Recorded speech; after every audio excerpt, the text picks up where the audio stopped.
Bonjour à toutes et à tous, bienvenue dans ce nouvel épisode du Spotcast. Aujourd'hui, je reçois Anne-Laure Couplet, directrice générale de Desange.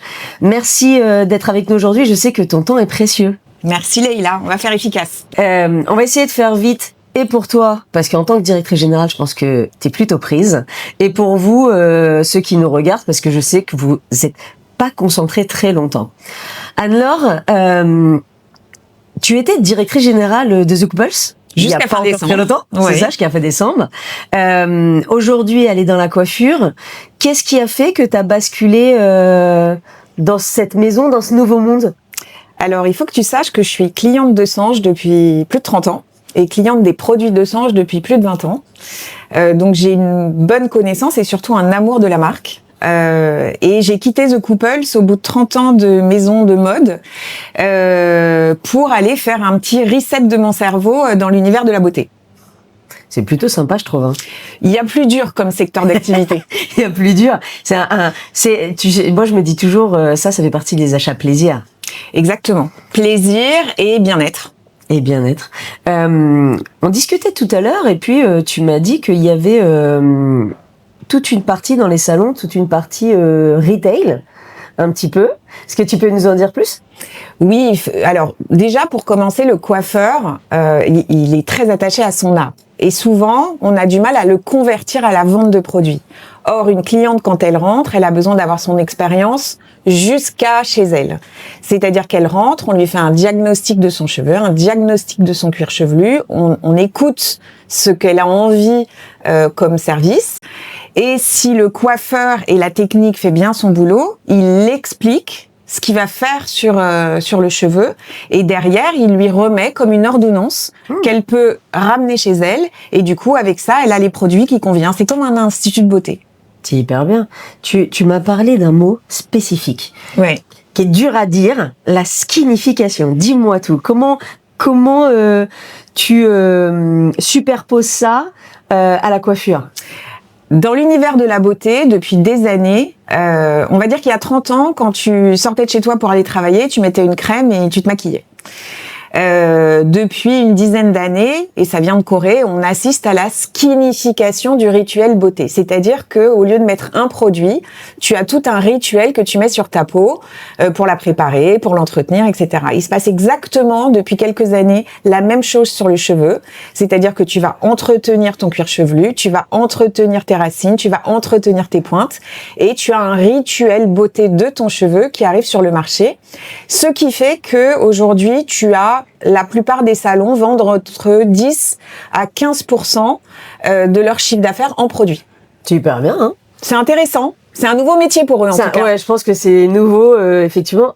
Alors, on a dit qu'il fallait que j'aille chez Desange. J'ai bien retenu. C'est vrai que moi, je fais partie des clientes zappeuses qui suivent leur coiffeur, mais c'est vrai que ça m'est arrivé rarement, du coup, d'acheter des produits. Et je pense, comme tu le dis, ça vient vraiment de la force du coiffeur de t'expliquer à quoi ce produit va servir, quoi. Oui, parce qu'on s'invente pas vendeur. Ouais. Alors, on s'invente pas coiffeur non plus. Encore pire. Encore pire. Mais le métier de coiffeur, c'est un métier de passion. Si je fais un parallèle avec la mode, le coiffeur, c'est le directeur artistique de son salon. Et pour le coup, il n'est pas du tout dans une optique de vendre des produits. Sauf qu'il faut qu'on lui apprenne à la fois à penser rentabilité, parce qu'il est patron de son salon, et aussi accompagnement de la cliente chez elle. Ok. Non, hyper clair. Et Desange, c'est une maison qui a 70 ans, je crois. 71 maintenant. 71 ans. C'est quoi le défi aujourd'hui ? On a vu pas mal de pubs, notamment dans Emily in Paris. Oui, tout à fait. C'est quoi tes gros enjeux ? C'est quoi ta vision du coup pour les années à venir ? Je dirais que Desange est une marque sublime de haute coiffure, qui est un des réseaux les plus haut de gamme en France. Mais en fait, on a affaire à une Gen Z, on en parlait hier soir, qui est une cliente qui est zappeuse. Ouais. Et la cliente de Desange historique, elle est très fidèle, elle peut venir toutes les semaines, comme une fois par mois. La jeune cliente, il faut savoir la convaincre autrement. Et autrement, c'est par l'expérience avec la marque. Et l'expérience avec la marque, ça passe par la coiffure évidemment, mais ça passe par qu'est-ce qui se passe dans le salon, qu'est-ce qui se passe quand on est chez soi, quelle interaction la marque a avec sa communauté. Et ça, pour le coup, dans ce métier, c'est un peu nouveau. Autant dans la beauté, c'est très fort l'influence et le social, autant dans l'univers de la coiffure, on a un défi de rendre une marque désirable par son conversationnel avec les clientes. Mais c'est vrai que je l'avais pas vu comme ça. Je trouve ça hyper intéressant parce que dans la skincare, il y a eu cette bascule il y a quelques années. Il y a des influenceuses skincare, il y a beaucoup de précurseurs, de choses comme ça.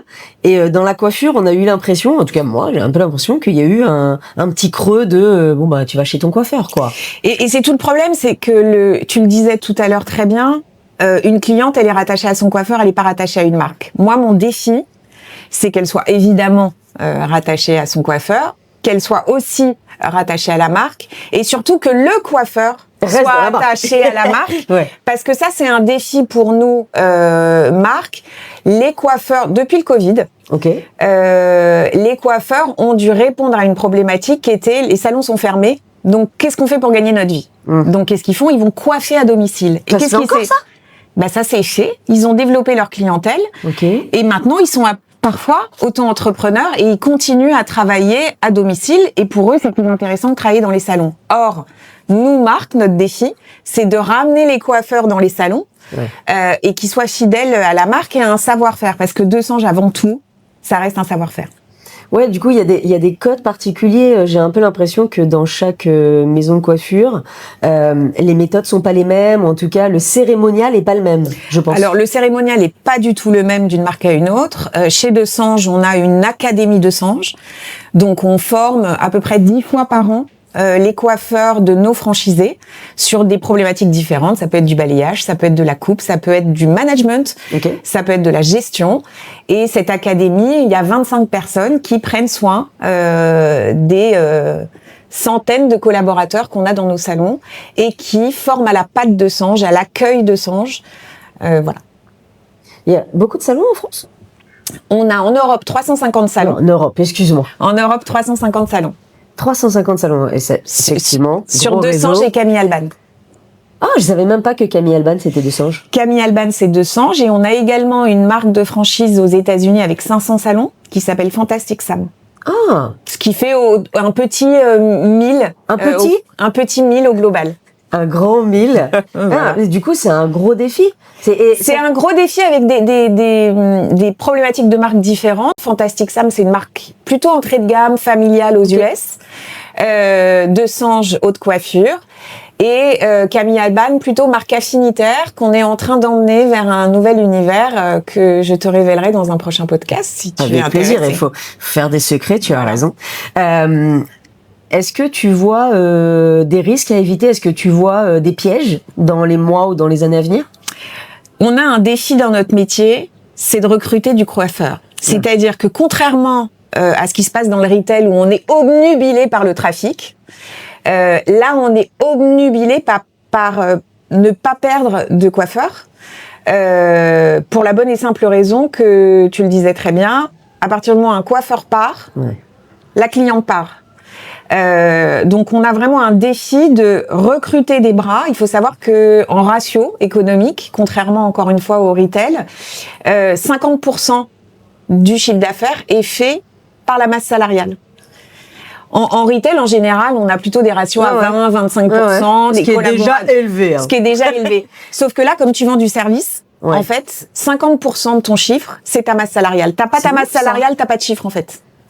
Donc mon défi, il est vraiment là, c'est fidéliser mes coiffeurs et bien sûr faire rentrer des franchisés en leur montrant que ouvrir une franchise Desange, c'est rentable. Non mais ça c'est hyper bien. Donc aujourd'hui, tu veux continuer d'ouvrir ? Oui, on a un très beau plan d'ouverture à la fois en France, en Europe, mais aussi aux États-Unis. On vient d'ouvrir Munich hier. Aussi ou du coup essentiellement en Desange. Camille Alban, on est plutôt sur la France. Desange, on est dans 35 pays. Et là, on a 12 ouvertures de prévues. Donc ça ouvre pas mal, C'est une marque assez dynamique. Merci. Parce que effectivement, Desange, il y a tous les salons. mais aussi tous les produits qui sont vendus à travers le monde, en GMS et ainsi de suite. Du coup, Oui, on a une gamme de produits qui est fabriquée en France de notre usine en Bretagne, qui fabriqués sont en France. les produits de Sange Capillaire et Phytodes. Ok. Et on a la licence qui est vendue en GMS, qui est opérée par L'Oréal. On est la plus grosse licence de L'Oréal, d'ailleurs, de Sange en GMS. Je savais même pas. Voilà, donc quand tu vois Emily in Paris, c'est fait en partenariat avec L'Oréal. D'accord. Ok, je suis pas venue récemment dans les salons du sang, je vais venir. Mais ça va. Mais j'utilise Ça va les changer. produits. Très bien. Du coup, ça va, ça me compense. sauve un peu. Adeline, merci beaucoup. Est-ce que tu as un mot pour la fin? Rejoignez-nous. Rejoignez-nous dans la franchise de Sange. À la fois, vous allez voir ce que c'est que la haute coiffure et ouvrir une franchise, c'est gagner de l'argent. J'adore. Merci beaucoup, Adeline. J'espère qu'on se revoit bientôt. Avec plaisir.